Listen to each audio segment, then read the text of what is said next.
à lui ont du repos. Pendant que d'autres auront les sérieux problèmes, toi tu auras toujours une grâce. Pourquoi? Parce que intérieurement tu bâtis sa maison. Et l'un des moyens les plus forts de bâtir sa maison, c'est plus pour ceux qui n'ont encore personne. Par exemple, l'abstinence. Amen. Amen. L'abstinence est l'un des moyens forts pour construire la maison de l'Éternel. Quand tu penses que tu souffres, tu penses peut-être que, en fait, tu te sens mal. Que lorsque j'étais dans le monde, j'étais dans l'impudicité, l'adultère et autres. Amen. Mais comment veux-tu recevoir les grâces de Jésus-Christ sans avoir payé un prix? Si Jésus-Christ, lui, il est mort par la croix. Parce que toi aussi, tu vis en lui, souffre aussi. Parce que lui-même dit quoi dans sa parole? Que heureux ceux qui souffrent à cause de lui. Amen. D'abord, à travers cette abstinence, sans le savoir, c'est ta maison que tu bâtis. Parce que tu poses le fondement. Amen. C'est là que l'Esprit de Dieu vient siéger en toi. Et pour ceux peut-être qui le pratiquent, tu vois des choses restaurées en toi. Ton intelligence se renouvelle.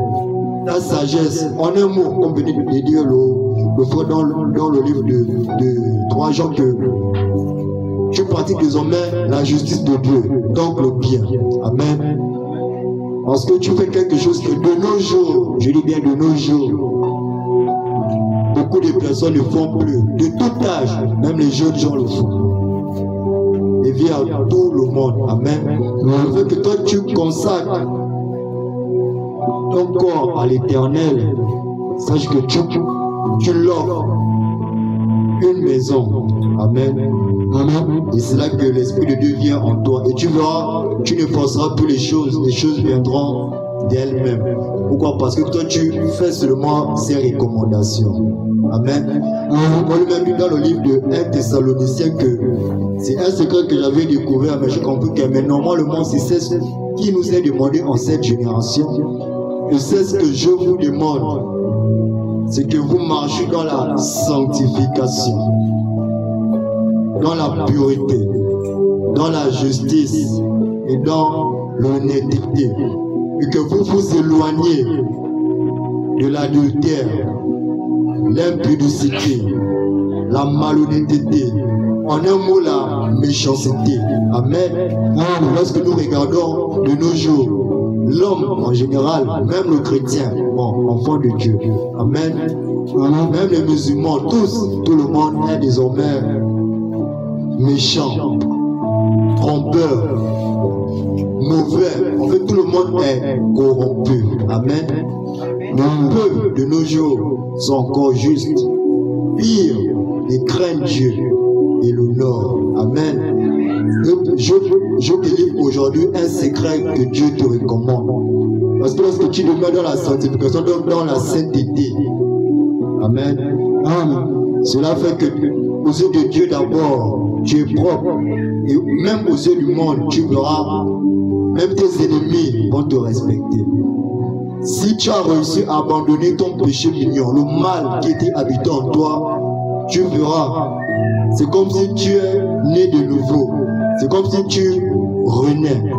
Amen. Tout change autour de toi. Et lorsque tu te soumets à Dieu, les hommes, eux, se soumettront à toi. Amen. C'est Dieu qui fera que les hommes vont se soumettre à toi. Pourquoi? Parce qu'en toi, tu as l'Esprit de Dieu. Donc tu as une autorité. Quand tu marches, tu ne fais rien. Parce que quand tu réalises que tu as pu abandonner le vin, l'alcool, la cigarette, la prostitution, le mensonge, le vol, l'impudicité à laquelle tu es accro, amen, Dieu va te respecter. Parce qu'il ne s'imaginait jamais, par exemple, que maman chemin devait abandonner, par exemple, l'adultère. Amen. Amen. Ce sacrifice que tu le fais, même tes ennemis seront soumis à toi. Ils ne le voudront pas, ils se soumettront à toi parce qu'en toi, eux, ils ont les yeux. Et toi, tu ne vois pas. Amen. Pourquoi? Parce que c'est l'Esprit de Dieu qui font qu'ils se soumettent à toi. Mais fais seulement l'erreur de replonger, tu verras. Même le travail que tu as, on va t'enlever. Ne crois pas que c'est toi qui es fort. Amen.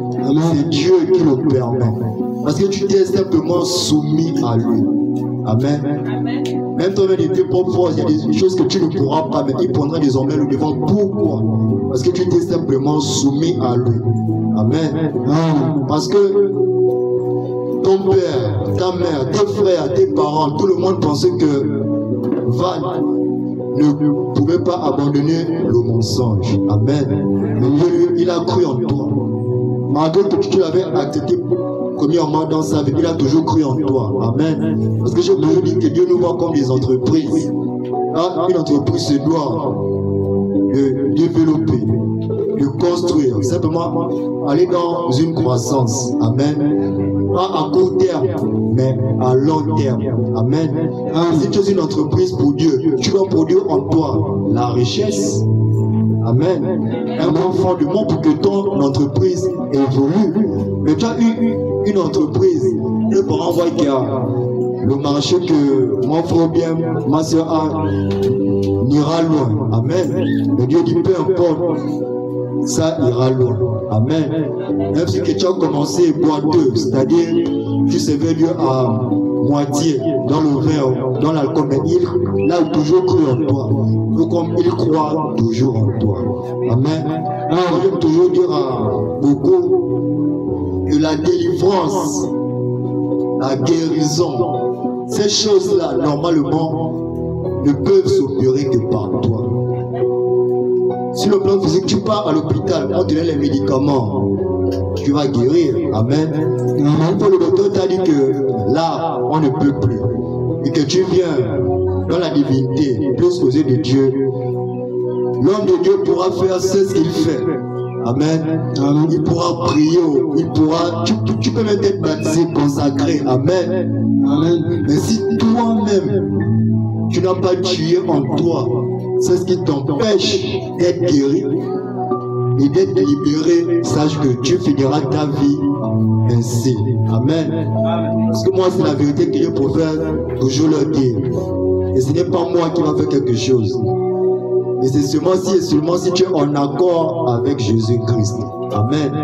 Parce que l'homme de Dieu peut faire tout ce que tu veux. Tu peux même lui donner la dîme. Ça, c'est juste pour plaire aux hommes. Mais Dieu, lui, il sait que tu mens. Tu es toujours trompeur. Amen.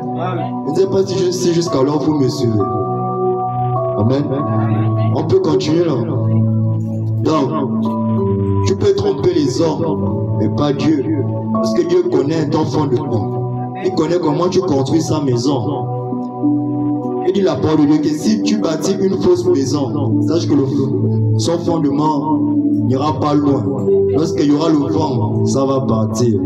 Mais si tu as bien construit la maison de l'Éternel, même s'il y aura le vent, même s'il y aura la guerre comme on voit de nos jours, la plupart nous savons tous qu'aux États-Unis, si c'est à Los Angeles, lorsque les villes prenaient feu, seule la maison d'un chrétien n'avait pas pris feu. Pourquoi? Parce qu'il s'aime pour Dieu. Il a bâti sa maison pour Dieu. Amen. Mais ceux que leurs maisons se sont brûlées, c'est parce qu'eux ils ont consacré leur maison au diable, à leurs génies, à leurs idoles. Mais lui, sa maison seule a été épargnée.